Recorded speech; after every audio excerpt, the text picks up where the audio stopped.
대한민국 동서남북 모든 부동산 정보는 네오비 동서남북에서. 안녕하세요. 네오비 동서남북 TV 광민아입니다.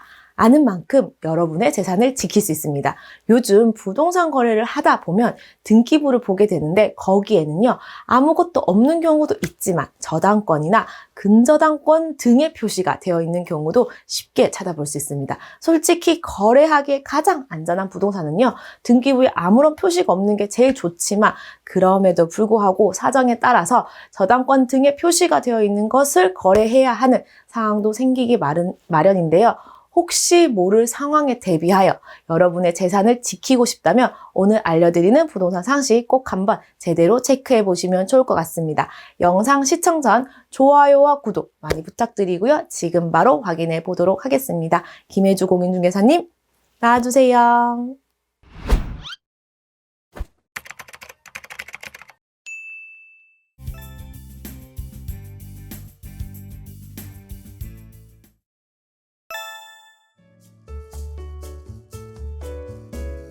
안녕하세요. 부동산에 관한 한 여러분의 베프가 되고 싶은 공인중개사 김혜주입니다. 오늘은 저당권과 근저당권에 대해서 한번 알아보고요. 이런 근저당권 같은 게 설정된 부동산 거래를 할 때 어떤 점에 유의해야 하는지 한번 알아보려고 합니다. 먼저 저당권이란 뭔가 한번 볼게요. 채무자가 담보로 제공한 물건에 대하여 채권자가 우선 변제받을 수 있는 담보 물건이다. 그러니까 쉽게 말하면 돈을 빌려줬는데 그 돈 대신 어떤 담보를 잡힌 거죠. 담보를 잡혀서 만약에 그 사람이 돈을 못 갚았을 때 그 담보로 대신 그 담보를 팔든지 어떻게 해서 대신 거기서 내 돈을 가져가겠다. 그걸 이제 담보해 주는 것이 바로 저당권이라는 거죠. 대여금 1억이 있는 친구한테 돈을 빌려줬어요, 1억을. 근데 친구가 그냥 빌리기는 좀 미안하니까, 내가 내 아파트에다 저당권 1억 설정해줄게, 걱정하지 마. 이렇게 해서 이제 그 저당권 1억을 설정했어요, 서로. 그랬는데, 이게 몇 년이 지나도 변제를 못 하는 거예요, 형편이 어려워서. 할 수 없이 그래서 그 친구의 아파트를 경매에 붙여서 이제 그 매각 대금에서 내 돈 대여금 1억 원을 이제 회수해 가는 거죠. 이걸 이제 보장해 주는 것이 저당권입니다. 그러니까 이 아파트에 저당권이 설정되어 있으니까 이렇게 간단하게 경매를 붙일 수 있지, 만약에 저당권을 설정 안 했으면 일이 복잡해져요. 소송을 걸어야 되거든요. 대여금 반환 소송 같은 걸 걸어서 그 이제 승소를 받은 다음에 그 확정 판결서를 가지고 이제 경매를 신청해야 돼서 그 과정이 굉장히 복잡하거든요. 그러니까 경매 신청하는 면에 있어서는 이렇게 저당권이 훨씬 더 간편하다, 이렇게 보시면 되겠습니다. 그럼 저당권의 특징을 한번 볼게요. 먼저 저당권은 물건입니다. 물건이라서 그 물건 자체에 대한 권리이기 때문에 채무자가 그 물건을 제3자에게 소유권 이전하더라도 그 물건을 매각하여 우선 변제가 가능합니다. 그러니까 만약에 이제 채무자가 무슨 사정이 있든지 아니면 고의로라도 그 아파트를 다른 사람에게 넘겼어요. 명의를 변경해줬다 하더라도 그 아파트 물건 자체에 대해서 저당권이 설정되어 있기 때문에 명의자가 누구든 상관없이 나는 그 아파트를 경매에 붙여서 매각해서 우선 변제를 받을 수가 있습니다. 이렇게 강력한 권리입니다. 그러니까 저당권이 설정된 집을 그냥 사시면 안 되겠죠.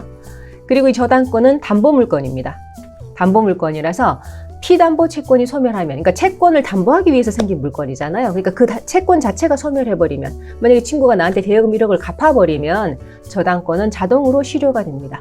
그러니까 만약에 등기부에 아직 말소가 안 돼서 등기부에 저당권이 그냥 남아있다 하더라도 그것은 효과가 없는 껍데기 저당권일 뿐이지 효력은 상실합니다. 이거 이제 부종성이라고 하는데 피담보 채권이 소멸할 때 동시에 같이 소멸합니다, 효과가.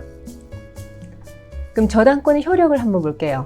우선 직접 경매 신청이 가능합니다. 앞에서 말씀드린 것처럼 내가 이제 직접적으로 경매에 붙여서 그 매각 대금에서 돈을 받아갈 수도 있고요. 두 번째로 나 말고 다른 채권자가 있었어요. 그래서 그 채권자가 경매를 신청했다고 하면 그 신청한 경매에서 또 나도 내 저당권 설정 일자에 따라서 그 순서에 따라서 우선해서 변제를 받을 수가 있습니다.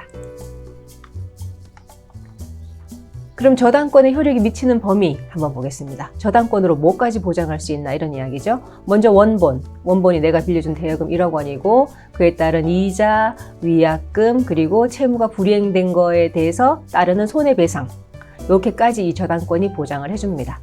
근데 지연배상에 대해서는 원본의 이행기일을 경과한 후 1년분에 한하여 저당권 행사가 가능합니다. 그러니까 지연이자는 1년분만 보장을 해줍니다.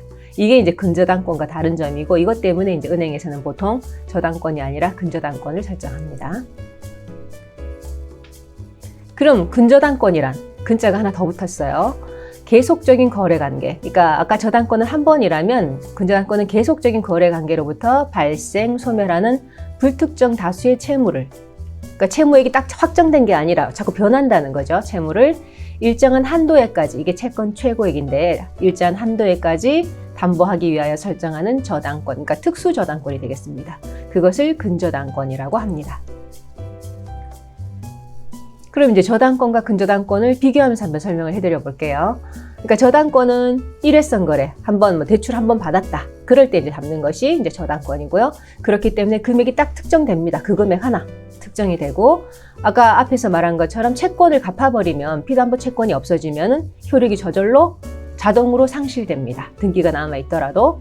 그런데 근저당권은 일회성 거래가 아니라 연속되는 거래 시 이제 설정하는 저당권이라고 말씀드렸죠. 만약에 이제 뭐 어떤 거래처에서 계속해서 그 회사하고 어떤 회사하고 거래처에서 계속해서 물건을 주고받고 하면서 그 물건값을 바로바로 못 갚으니까 그 물건값을 담보하는 이제 저당권을 설정하자면 근저당권을 설정하는 거예요.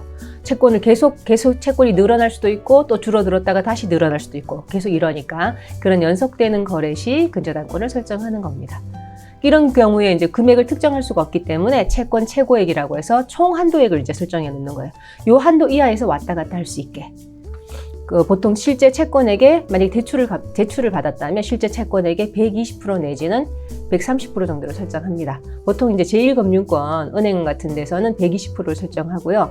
뭐 제2금융권 같은 곳에는 130% 정도를 설정합니다. 가끔 이제 손님 중에서 전화 와서 물어보시는 분이 있어서 깜짝 놀래가지고 등기부등본을 봤더니 사장님, 나는 은행에 분명히 5억을 빌렸는데 채권 최고액이 6억이라고 돼 있어. 이거 뭐가 잘못된 거예요? 하고 깜짝 놀라서 전화 오시는 분이 있어요. 이런 거 설명해드리죠. 근저당권이고 실제 채권액에서 120%를 잡습니다. 이 120% 왜 잡냐 하면 원금은 이제 그대로 있지만 내가 이자를 달달이 내야 되잖아요. 이자를 달달이 내야 되는데 이자가 뭐 6개월, 1년 그렇게 연체될 수도 있기 때문에 이런 연체되는 이자까지를 다 감안해서 충분히 이제 보장을 하기 위해서 실제 채권액보다 120% 정도를 잡습니다. 이렇게 이제 설명을 드리면 이해를 하시고 이제 안심을 하시죠. 그리고 이게 근저당권이 제일 유의해야 될 사항이 이겁니다. 채권을 갚아도 등기 효력이 계속해서 유지되기 때문에 말소가 되지 않으면 등기 효력은 계속 살아있는 거예요. 왜? 다시 또 채권이 발생할 수 있으니까 채권이 발생했다가 소멸했다가 금액이 바뀌었다가 뭐 이렇게 줄었다가 늘었다가 하는 게 그걸 담보하기 위해서 하는 게 근저당권이라고 말씀드렸으니까 이번에 채권을 갚았다고 해서 그 근저당권이 무효가 되는 게 아니에요. 언제든 다시 또 채권을 일으킬 수가 있는 거니까 이것 때문에 굉장히 조심하셔야 됩니다. 그러니까 근저당권의 특징을 살펴보자면 채권 최고액까지 담보하는 것이다. 근저당권은. 그 다음에 채권 최고액의 범위 내에서 지연 배상 이자도 담보를 하는데 1년분의 제한이 없어요. 얼마든지. 채권 최고액까지 이제 그 범위 안에서는 그게 2년분이든 3년분이든 상관없이 얼마든지 보장을 해줍니다. 지연 이자를. 그래서 은행들이 이제 근저당권을 설정하는 거예요. 이렇게 이제 근저당권의 특성이 이렇기 때문에 근저당권이 설정된 부동산을 거래하실 때는 굉장히 유의해야 됩니다. 이제 유심히 보셔야 될 것들이요. 1번, 여러 번의 거래가 있어도 근저당 설정일이 우선순위가 됩니다. 그러니까 앞에서 설명드린 것처럼 근저당은 뭐 채권이 여러 번 차례 여러 번 발생할 수 있다고 말씀드렸잖아요. 뭐 생겼다가 다시 조금 줄었다가 다시 더 생겼다가 계속해서 이제 채권이 여러 차례에 걸쳐서 발생을 할 텐데 이 모든 채권의 설정일이 바로 근저당 최초의 근저당 설정일이 된다는 거죠. 만약에 5억이라는 근저당을 설정해놓고 계속해서 거래가 여러 번 이루어졌다고 하면 이 뒤에 생긴 채권들도 다 설정일이 맨 앞에 근저당 설정일이 되는 거예요. 전부 다 우선순위가 이쪽으로 오는 거예요. 그런 다음에 2번, 채권을 다 갚아도 말소 등기하지 않으면 채권 최고액만큼 살아 있습니다. 저당권은 다 갚으면 바로 없어진다고 했잖아요. 등기가 남아있더라도 그거는 유효한 등기가 아니다라고 설명을 드렸었는데 근저당은 말소 등기하지 않으면 언제든지 다시 또 채권을 일으킬 수가 있거든요. 그 채권 최고액만큼. 그렇기 때문에 반드시 말소 등기를 해야 합니다. 그래서 우리가 만약에 이제 전세나 반전세 그런 임대차 거래를 하게 된다면요. 반드시 말소 등기나 감액 등기를 확인한 다음에 거래를 해야 됩니다. 예를 들어서 전세를 먼저 볼게요. 전세 시 이제 보통 주인들이 이제 대출 있는 주인이 많잖아요. 이제 주택 구입 자금 같은 거를 이제 주택 담보 대출을 받아가지고 있다가 이제 나중에 전세를 주고 그 전세금 잔금으로 대출금을 상환하려고 하는 그런 이제 케이스가 많잖아요.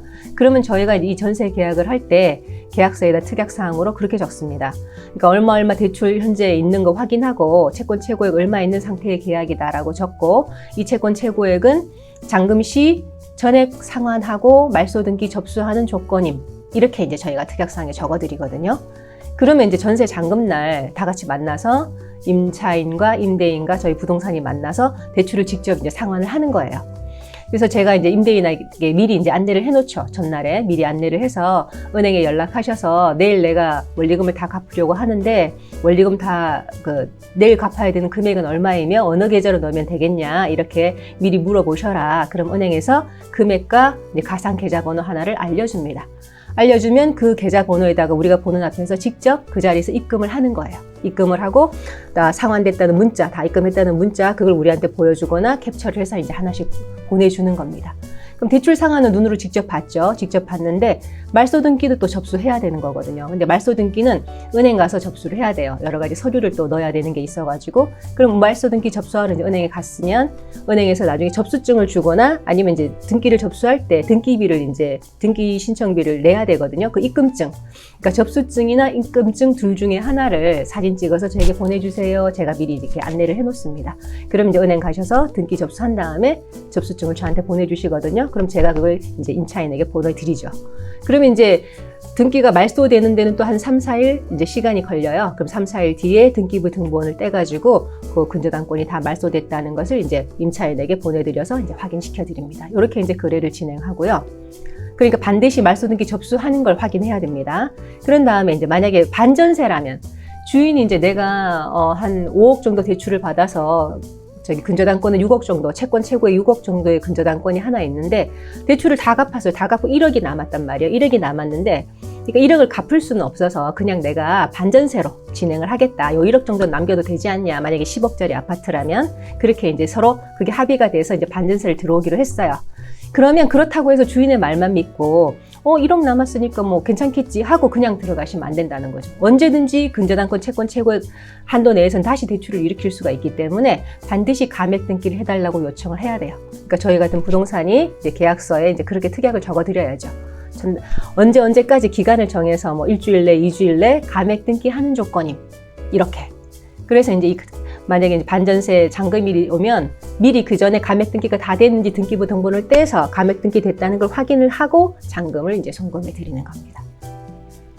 이게 저당권이면 상관이 없는데 근저당권이라서 이렇게 꼭 말소 등기, 감액 등기 확인한 다음에 잔금을 치르는 걸로 그렇게 이렇게 정리를 해야 됩니다. 만약에 혹시 공인중개사가 그런 부분을 놓친다면 내가 이렇게 해달라라고 요구를 해서 이렇게 안전하게 거래를 하셔야 됩니다. 예, 오늘 이렇게 저당권과 근저당권 성격도 알아보고요. 만약 이런 게 설정된 부동산을 거래할 때는 어떻게 해야 된다라까지 이제 알려드렸습니다. 그러니까 내 소중한 자산을 지키는데 전세금이나 반전세, 그런 보증금을 지키는데 도움이 되셨으면 좋겠고요. 도움이 되셨다면 좋아요와 구독 부탁드립니다. 저는 또 다음에 더 좋은 영상으로 찾아뵙겠습니다. 부동산에 관한 한 항상 여러분의 좋은 친구가 되고 싶은 공인중개사 김혜주였습니다. 감사합니다.